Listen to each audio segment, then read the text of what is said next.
So that's the challenge, and you'll tell us in about an hour and a quarter whether we have got to that granularity, or maybe heckle from the audience there if we're still evading things. Now, let's try and find out what the audit is, where we are at the moment, building on what Simon has said. R.Kyte, let me ask you for 3 minutes on where things are. You're Vice President, Special Envoy for Climate Change for the World Bank, and you've been really pushing this so hard on the price campaign and the price level and where things should be. Tell us where you think you've got to, where things are, and also where the roadblocks are and the obstacles are. You need to pick up the microphone.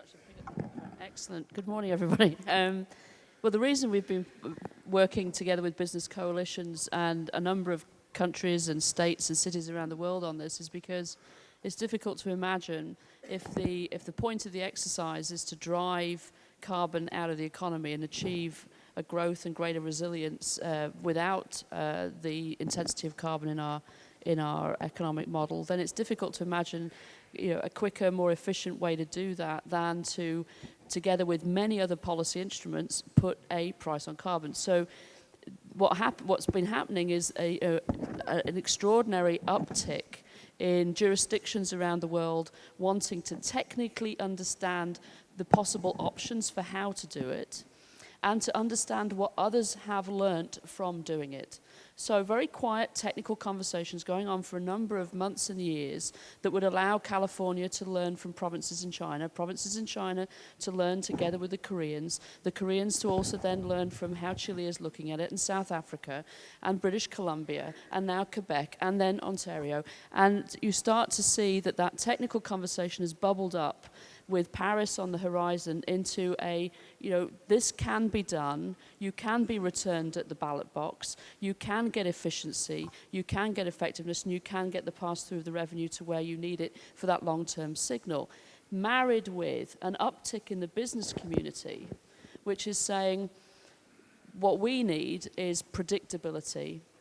What we need is to understand that if this is coming, then what would be preferable from our point of view is a price that has floors and ceilings and is steadily going up, and that's something that we can plan into. The worst thing for the business community we hear all the time, and certainly as an investor in business as well through the IFC and MEGA, is that predictability, that uncertainty, the possibility of regulatory reversal. Australia comes to mind, although we'll reveal next week that the market's still growing even with a reversal in Australia. So, big uptick on the public sector side, big uptick on the private sector side.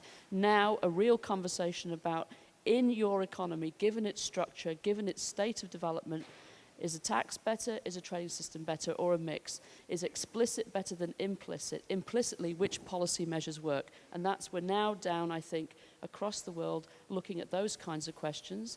And finally, as you look at those more than 40 national jurisdictions, more than 22 state and city level jurisdictions that are introducing prices, you can start to see principles emerging. Has to be fair, can't penalise the poor, has to be effective, has to be at a price that actually starts driving emissions out of the economy, has to be predictable, has to be stable, things like this.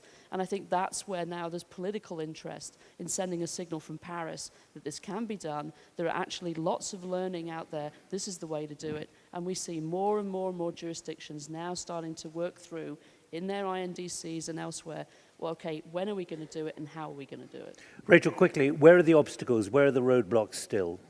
Well, it's very easy to stand on the mountaintop and say, oh, tax is a bad thing, right? So depending on the political economy, the spectre of additional taxes, and especially at times of low growth in some parts of the world, is a political roadblock.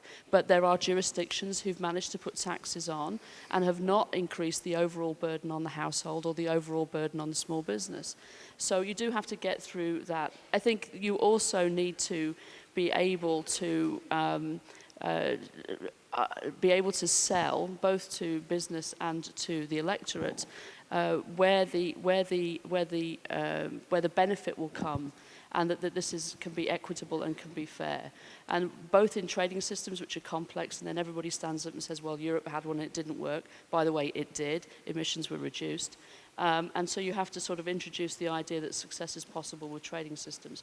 All eyes are on China. In 2016, if China moves to a national system, which is what they have said they will do, that would overnight become the single biggest carbon market in the world, at which point it'll be very interesting to see how other jurisdictions relate to China.